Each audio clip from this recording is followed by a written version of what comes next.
Monsieur le Président, distingués membres du Conseil, malgré les alertes répétées du gouvernement congolais depuis 3 ans, ce Conseil est resté passif. Ce Conseil ne peut se contenter de déclarations de préoccupation ou de rester simplement saisi de la question. Son mandat, son devoir est de protéger la paix et la sécurité internationale, de défendre la vie humaine sans distinction d'origine, de race, de religion ou de genre. Ce Conseil est le garant de l'espoir et de la foi en des jours meilleurs, des jours de paix, de développement et de prospérité. C'est pourquoi nous appelons ce Conseil à agir de manière décisive et immédiate, conformément aux preuves accablantes fournies par le dernier rapport du groupe d'experts. Voici les actions concrètes que nous exigeons. Le Conseil de sécurité doit ordonner immédiatement la fin des hostilités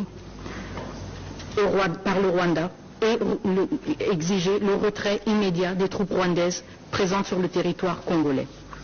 Le Conseil de sécurité doit imposer des sanctions ciblées, incluant le gel des avoirs et l'interdiction de voyager, non seulement contre les membres identifiés de la chaîne de commandement des forces armées rwandaises, mais aussi contre les décideurs politiques responsables de cette agression.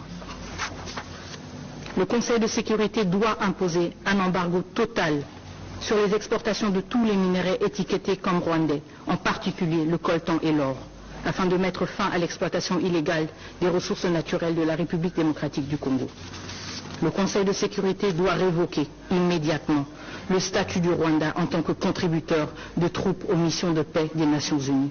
Il est inconcevable que ce même pays qui contribue aux missions de la paix des Nations Unies est celui qui participe maintenant, activement, directement, aux attaques contre des soldats de la paix. Le Conseil de sécurité, finalement, doit instaurer un régime de notification systématique pour toute vente et transfert d'armes au Rwanda par les États membres ou des entités privées. Cela garantira que ces armes ne soient pas utilisées pour équiper des groupes armés sous embargo tels que le M23. Monsieur